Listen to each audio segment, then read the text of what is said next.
Subscribe करंतु एबे आम चैनल को आउ प्रेस करंतु बेल आइकन को जहा द्वारा लेटेस्ट वीडियो नोटिफिकेशन आपण माननकु सर्वप्रथमे मिल जिवो। नमस्कार बंधुगण आपण माननकु आम यूट्यूब चैनल को स्वागत।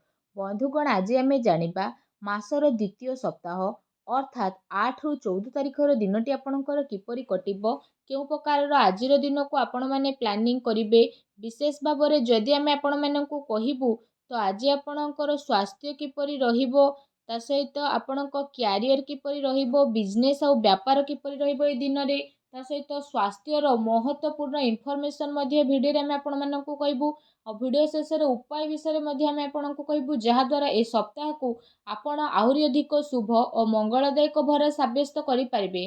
जदि आमे कहिबा संपूर्ण भाबरे आपण माननकु पूरा राशिफल विषय रे किंतु यह पूर्व चैनल नुआ आसथिले चैनल को सब्सक्राइब करंतु सांगर नोटिफिकेशन बेल को मध्य ऑन करंतु जहा द्वारा समय समय रे नुआ नुआ वीडियो रो नोटिफिकेशन आपनको सर्वप्रथम मिलिबो। आसंतु जानिबा किपरि रहिबो 8 रु 14 तारिख पर्यंत दिन आपणकर। जदि सबुठारु प्रथमे कहबा कि कोन ए दिन रे आपनको पई विशेष भाबरे पॉजिटिव रहिबा पई जाउची जदि आमे आपण माननकु कहबु ए समय अवधि रे आपणकर विशेष भाबरे वित्तीय स्थिति रे काफी सुधार आसी जिवो। किछि नुआ आरंभ करिबा पई ए दिन आपणक पई बहुत ही भलो रहिबो आ अनुकूल रहिबो। आपणकर परिश्रम आ प्रयास द्वारा ए सेकेंड वीक रे आपणक सामना रे सफलता मिलिबो। विवाह योग्य लोकंक पई कोनोसी भलो संपर्क आसी पारे बा कथावार्ता मध्य घरे आपणकर होई पारे। एहा सहित समाज एवं संपर्कियंक सहित आपणकर प्रभावशाली व्यक्तित्व आउ सरल स्वभाव कारणरू आपणकर मान प्रतिष्ठा बनिकी रहिबो। समय आपणकर किछि मिलाजुला प्रभाव मध्ये आपणक पई नेकी आसुछे किंतु जदि कहिबा ताको बहुत भलो बनेइबा आपणकर काम अटे। किछि टाइम रे अति संपर्कियंक सहित जहाँ भी मनांतर मतांतर आपणक घरे चालुथुला तो ए सप्ताह रे से सबुर स्थिति टिके परिवर्तन हेबो आउ संपर्क रे पुणी थरे मधुरता आसीबो। प्रतिष्ठा लोकंक सह मेलमेलाप बढ़िबो जहाँ आपणकर भविष्यत पई बहुत ही लाभदायक सिद्ध हेबो। धार्मिक स्थल रे जीवार विशेष भाबरे आपणकर प्रोग्राम बनिबो जहाँ द्वारा बहुत अधिक शांति आउ हल्कापण आपण अनुभव करिवे। घरे सुख सुविधा संबंधित वस्तुर किणाकिणी आपण करिवे। कोनोसी दामी जिनिस मध्य कि आपणकु देई पारे। विद्यार्थी वर्गों को निजर चाकरी संबंधित कोनोसी क्षेत्र रे इंटरव्यू रे सफलता मिलिबार जोग बनुछि सेतिपाई पूरा परिश्रमर सहित आपण आपणक कार्य करंतु ता सहित आपण आपणकर सिद्धांत द्वारा कौनसी प्रकार समझौता ए सप्ताह रे करंतु नाही। प्रभावशाली एवं प्रतिभावान लोकंक सहित अधिक टाइम आपण आपणकर स्पेंड करंतु जहा द्वारा आपणकर आत्मबल आ आत्मविश्वास रे वृद्धि हेबो तथा नकारात्मक विचार मध्ये आपणकर दूर हेबो। भाग्य ठारू अधिक आपण आपणकर कर्म उपरे विश्वास रखंतु एहा आपणक पई बहुत ही भलो दिन रहिबो। आसंतु जानिबा ए सप्ताह रे आपणक पई कोन नेगेटिव रहिबाकू जाउची। कोनोसी पारिवारिक कथावार्ता को नै भाई भौणी भितर ए सप्ताह रे लड़ाई झगड़ा होई पारे। घरर वृद्धंकर परामर्श द्वारा संबंध को खराब हेबा ठारू बचेई कि रखंतु ता सहित घर नाम रे कि आपणकर नुकसान मध्य करि पारे सेति पई आपण सावधान रहंतु। घरर कोनोसी वृद्ध लोकंकर स्वास्थ्य को नै कि आपणकर मन रे चिंता रहिबो। दूर जगह को जीवाक मध्य आपणकु पड़ी पारे ता सहित आपणकु आपणकर स्वभाव रे इगो को खत्म मध्य करबाकू पड़िबो जहा द्वारा प्रॉब्लम सबुर शीघ्र समाधान होई जिवो। कोनोसी भी योजना उपरे कार्य करिबा पूर्वरु ता उपरे भलो भाबरे विचार करिबार आवश्यकता रहिछि। कोनोसी दुखद समाचार मिलिबा कारणरू मन रे आपणकर उदासी आ नकारात्मक विचार मध्य आसीबो किंतु जदि कहबा आपण शीघ्र ही से सबुरु बाहर को बाहरिबे। विद्यार्थी वर्ग पाठ पढ़ार अपेक्षा फालतू भूल बुझामणा रे अधिक ध्यान देबे आ निजर महत्वपूर्ण कार्य को बहुत ही अधिक संभाळिकी मध्य रखिबे।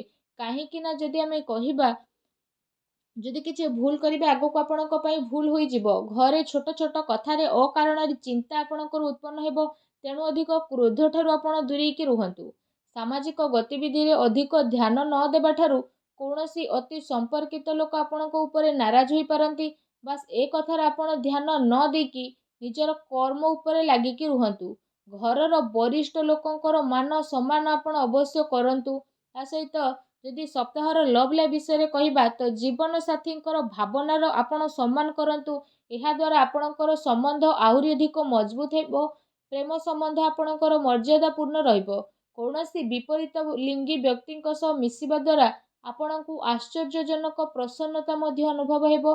ଘର ପରିବାରର ବାତାବରଣ ଆପଣଙ୍କର ବହୁତ ହି ସୁଖଦପୂର୍ଣ୍ଣ ରହିବ। ପତି ପତ୍ନୀଙ୍କ ଆପୋଷିକ ସହଯୋଗ ଘରେ ଆପଣଙ୍କର ସୁଖ ଶାନ୍ତି ରଖିବ। ପ୍ରେମ ସମ୍ବନ୍ଧରେ ଆଗକୁ ଆସୁଥିବା ଟାଇମ୍ରେ ଆପଣଙ୍କର ବିବାହରେ ପ୍ରଣୀତ ହେବାର ପୂର୍ଣ୍ଣ ରୂପରେ ଯୋଗ ବନୁଛି।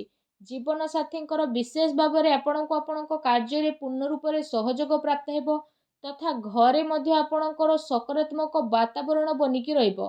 ଏହା ସହିତ ଯଦି କହିବା ନିଜର ବ୍ୟସ୍ତତା ଭିତରେ କିଛି ଟାଇମ୍ ଆପଣ ଆପଣଙ୍କ ପରିବାରର ପିଲାଙ୍କ ସହ ବାହାର କରିବାର ଅତି ଆବଶ୍ୟକତା ରହିଛି। ଏହାଦ୍ୱାରା ପରିବାରରେ ଆପଣଙ୍କର ରେସ୍ପେକ୍ଟ ଆହୁରି ଅଧିକ ବଢ଼ିଯିବ। ଆସନ୍ତୁ ଜାଣିବା ଏ ଦିନରେ ଆପଣଙ୍କର ବ୍ୟବସାୟ ଓ କ୍ୟାରିୟର କିପରି ରହିବ। ବ୍ୟବସାୟରେ ଏବେ ବର୍ତ୍ତମାନ ପରିସ୍ଥିତିର ପ୍ରଭାବ ଯେହେତୁ ବନୁଛି ତ ଧନ ସମ୍ପତ୍ତି ତ ଲେଣ ଦେଣରେ ବହୁତ ଅଧିକ ଆପଣ ସାବଧାନତା ରଖନ୍ତୁ, କାରଣ ଧୋକା ହେବାର ସମ୍ଭାବନା ମଧ୍ୟ ବନୁଛି। ଚାକିରି ପେଶା ବ୍ୟକ୍ତିଙ୍କର ଅଫିସର ମାହୋଲ ବହୁତ ହିଁ ଶାନ୍ତିପୂର୍ଣ୍ଣ ରହିବ। ବିଶେଷ ଭାବରେ କାର୍ଯ୍ୟକ୍ଷେତ୍ରରେ ଯଦି କୌଣସି ପ୍ରକାରର ନିବେଶ କରିବା ପାଇଁ ଆପଣ ଚାହୁଁଛନ୍ତି ତ ସେସବୁ କାର୍ଯ୍ୟକୁ ଆପଣ ବହୁତ ହି ଗମ୍ଭୀରତାର ସହିତ ଜାଣିବେ। ଏହାଦ୍ୱାରା ଆପଣଙ୍କୁ ବହୁତ ଭଲ ରେଜଲ୍ଟ ମଧ୍ୟ ପ୍ରାପ୍ତ ହେବ ଆଉ ଏହା ଆପଣଙ୍କ ପାଇଁ ବହୁତ ହି ଭଲ ରହିବ। ଚାକିରିରେ ନୂଆ ସମ୍ଭାବନା ମିଳିବାର ବହୁତ ଅଧିକ ଆଶା ରହିଛି। ଏହା ସହିତ କାର୍ଯ୍ୟକ୍ଷେତ୍ରରେ ଅନ୍ୟର ହସ୍ତକ୍ଷେପ ଦ୍ୱାରା କର୍ମଚାରୀଙ୍କ ଭିତରେ ମତାନ୍ତର ମନାନ୍ତର ହୋଇପାରେ। ସେଥିପାଇଁ ନିଜର ନିର୍ଣ୍ଣୟକୁ ପ୍ରାଥମିକତା ଦିଅନ୍ତୁ ତଥା ବ୍ୟବସାୟିକ ଗତିବିଧିରେ ନିଜର କଡ଼ା ନଜର ରଖନ୍ତୁ। ଏହା ସହ ଚାକିରି ପେଶା ବ୍ୟକ୍ତି ମଧ୍ୟ ଅଫିସରେ ପଲିଟିକ୍ସର ଶିକାର ମଧ୍ୟ ହୋଇପାରନ୍ତି, ତେଣୁ ଟିକେ ସାବଧାନ ରୁହନ୍ତୁ। ଏହା ସହିତ ଏ ଦିନରେ ଆପଣ କୌଣସି କାରଣରୁ କାର୍ଯ୍ୟ କ୍ଷେତ୍ରରେ ଅଧିକ ସମୟ ଦେଇପାରିବେ ନାହିଁ ତଥା ସହଯୋଗୀ ଏବଂ କର୍ମଚାରୀଙ୍କର ଆପଣଙ୍କୁ ଉଚିତ ସପୋର୍ଟ ମଧ୍ୟ ମିଳିବ। ଚାକିରି ପେଶା ବ୍ୟକ୍ତିବିଶେଷଙ୍କୁ ନିଜର ଉଚ୍ଚ ଅଧିକାରୀଙ୍କର ପୂର୍ଣ୍ଣ ରୂପରେ ସହଯୋଗ ମିଳିବ। ବ୍ୟବସାୟିକ କ୍ଷେତ୍ରରେ ଯଦି କହିବା ଆପଣଙ୍କର କାର୍ଯ୍ୟକ୍ଷମତାର ସଫଳତା ମିଳିବା କାରଣରୁ ବହୁତ ଅଧିକ ସଫଳତା ଆପଣ ପାଇ ମଧ୍ୟ ଯିବେ। ଏହାଦ୍ୱାରା ପ୍ରତ୍ୟେକ କାର୍ଯ୍ୟକୁ ଆପଣ ବହୁତ ହି ଗମ୍ଭୀରତାର ସହ ଆଗକୁ ନେବେ। ଚାକିରି ପେଶା ବ୍ୟକ୍ତିଙ୍କୁ ତାଙ୍କର କାର୍ଯ୍ୟକ୍ଷମତା ପାଇଁ ପ୍ରୋତ୍ସାହନର ପ୍ରାପ୍ତି ହେବ, ଯାହାଦ୍ୱାରା ଆପଣଙ୍କର ମନ ବହୁତ ହି ପ୍ରସନ୍ନ ରହିବ। ଆସନ୍ତୁ ଜାଣିବା ଏ ଦିନରେ ଆପଣଙ୍କର ସ୍ୱାସ୍ଥ୍ୟ କିପରି ରହିବ। ଯଦି କହିବା ଏ ଦିନରେ ଆପଣଙ୍କ ସ୍ୱାସ୍ଥ୍ୟ ବହୁତ ହି ଉତ୍ତମ ରହିବ ତଥା ଆପଣ ଊର୍ଜାରେ ମଧ୍ୟ ଭରପୁର ରହିବେ। ଏ ସପ୍ତାହରେ ଆପଣ ନିଜେ ନିଜକୁ ବହୁତ ଖୁସି ଭରା ଆଉ ଚିନ୍ତାମୁକ୍ତ ମଧ୍ୟ ଅନୁଭବ କରିବେ। ତା ସହିତ ଏ ସପ୍ତାହ ଆପଣଙ୍କ ସ୍ୱାସ୍ଥ୍ୟ ଦୃଷ୍ଟିରୁ ବହୁତ ହି ଭଲ ଟାଇମ୍ ରହିବାକୁ ଯାଉଛି। ଏହା ସହିତ ନିଜର ସ୍ୱାସ୍ଥ୍ୟକୁ ଆହୁରି ଅଧିକ ଭଲ କରିବା ପାଇଁ ଆପଣ ପ୍ରତ୍ୟେକ ଦିନ ଯୋଗ କରନ୍ତୁ, ବ୍ୟାୟାମ କରନ୍ତୁ, ସୁସ୍ଥ ରୁହନ୍ତୁ। ଆସନ୍ତୁ ଜାଣିବା ଏ ସପ୍ତାହରେ ଆପଣଙ୍କ ପାଇଁ କ'ଣ ବିଶେଷ ଉପାୟ ରହିଛି। ଯଦି କହିବା ସପ୍ତାହରେ ଆପଣ ପ୍ରତ୍ୟେକ ଦିନ ତୁଳସୀ ଚଉରା ପାଖରେ ସନ୍ଧ୍ୟା ସମୟରେ ଘିଅର ଦୀପ ଲଗାନ୍ତୁ। ତା ସହିତ ପକ୍ଷୀମାନଙ୍କୁ ଘରର ଛାତ ଉପରେ ଦାନା ଖାଇବାକୁ ଦିଅନ୍ତୁ, ଗାଈକୁ ସବୁଜ ଘାସ ଖାଇବାକୁ ଦିଅନ୍ତୁ। ଏହାଦ୍ୱାରା ଘରର ସମସ୍ତ ନକାରାତ୍ମକ ଶକ୍ତିର ବିନାଶ ହୋଇଯିବ ଆଉ ଆପଣଙ୍କୁ ଶୁଭ ଫଳ ପ୍ରାପ୍ତି ହେବ। ଭିଡ଼ିଓଟି କେମିତି ଲାଗିଲା କମେଣ୍ଟ କରିକି ଜଣାନ୍ତୁ। ଆଉ ଯଦି ଚ୍ୟାନେଲରେ ନୂଆ କରି ଆସିଛନ୍ତି ଚ୍ୟାନେଲକୁ ସବସ୍କ୍ରାଇବ୍ ମଧ୍ୟ କରନ୍ତୁ। ଧନ୍ୟବାଦ।